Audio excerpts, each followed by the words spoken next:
Okay, so this is a series on riffs and how to write them.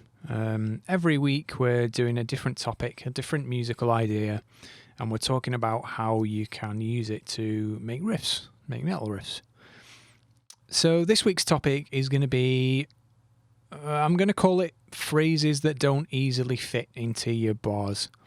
So what do I mean by that? Well, what I've done in this riff is I've used a phrase which has an unusual length and then immediately repeated it with no gaps. What that means is that if we're hearing or even imagining a steady beat, the phrase is going to line up differently to that beat each time. Then what I've done is combined several of these into a longer phrase, sort of a megazord phrase, if you will, that still doesn't fit into the bar. So then the entire megazord phrase repeats, and this entire phrase is now in a different place compared to the beat than it was before, just like the smaller sections were, the smaller phrases were. Finally, at the end, I shorten the phrase the second time to make it fit into 8 bars of 4/4.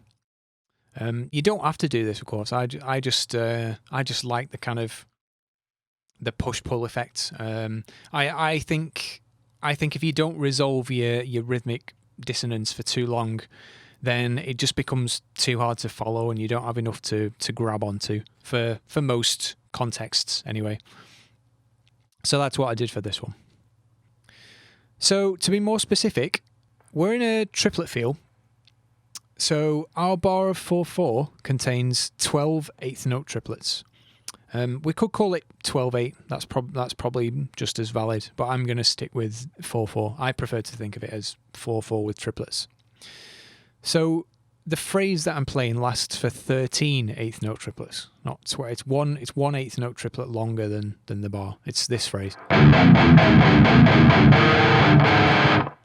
2, 3, 4, 5, 6, 7, 8, 9, 10, 11, 12, 13. Lasts for 13 triplets. One more triplet longer than the bar. So that means that when it repeats, different notes now land on the beats because it's in a different place in comparison to the bar. Same with the next repeat. After that, then we have this little tail on the end, this part. How does it go again? Yeah, this part. And when we play that part, the last note of that phrase, the F, this note, that now lands on the first beat of the next set of 4 bars. So what that means is we still haven't lined up the entire thing back to where we were at the start, because we're still offset by 1 13th note. We're still off by 1 8th note triplet, sorry. The repeats to come aren't completely jarring though, because they're going to line up in a similar way to what we've already heard. By which I mean, if we use these B notes as a point to compare where we are in comparison to the beat, or the B and F, I should say. These stabs, the first of the two. The first one. Then the first time we play the repeat in the second half of the riff, the first B note lands on the beat. Okay? So this is the second half of the riff. That lands on the beat. That B lands on the beat. Or the B and F. This is similar to something that we heard in the first half of the riff. So the first half of the riff goes...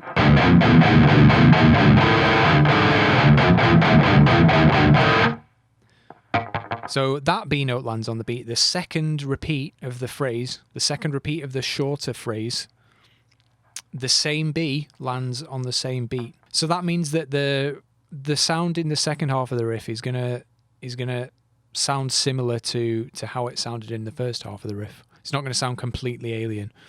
So that kind of obfuscates where we are a bit, which can be a bit confusing, but it's also a similar sound to what we've heard before. Obviously it's a similar sound because it's a repeating phrase, but it's also a similar sound because it's lining up to the beats in a similar way to what we've heard before.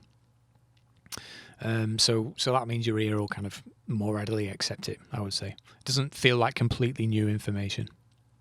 So eventually we get to the end where we have a similar tail as we did earlier, similar end part, except this time we want to start the entire loop over after this, so it needs to fit exactly into the bar, so that when we start the whole thing again, we're back at the beginning of the bar.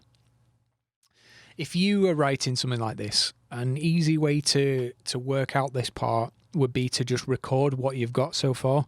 So you just record what you've got, and then you just look at the gap you've got left, the end part that you need to fill, and then you can just see how much space you need to fill. Or you can even just play along with your recording and sort of go, oh no, that's too long, I've gone over. Nope, still too long. Nope, that's too short. Nope, that's still too long. Oh, that fits.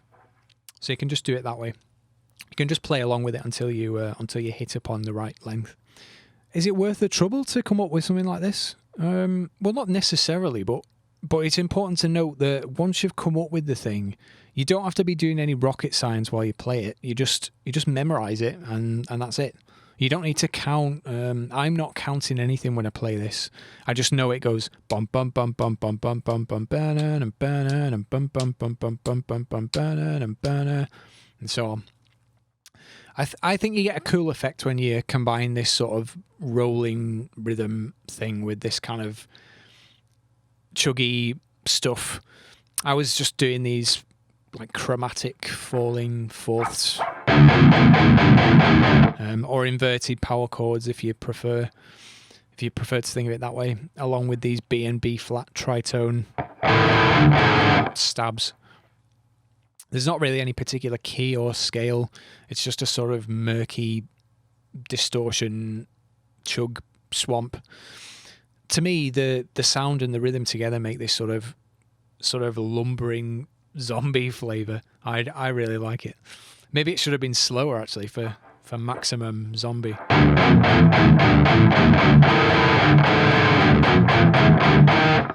That would have been cool. Anyway, that's it. I've run out of stuff to say. Well, last thing I'll say is this kind of thing probably seems interminably complicated when I waffle about it. If you've not been introduced to this kind of thing before, but it's really not particle physics. Like I said earlier, I'm not counting things or doing long division or whatever. I don't conceptualize something like this or any riff really in terms of numbers. I just conceptualize it by just remembering how it sounds. I don't know any numbers. I just know that the riff goes bum bum bum bum bum bum bum bum burn and burn and bum bum bum bum bum and so on. Okay, thanks for watching. If this was of any interest, subscribe and I'll have another one ready for next week. Bye for now.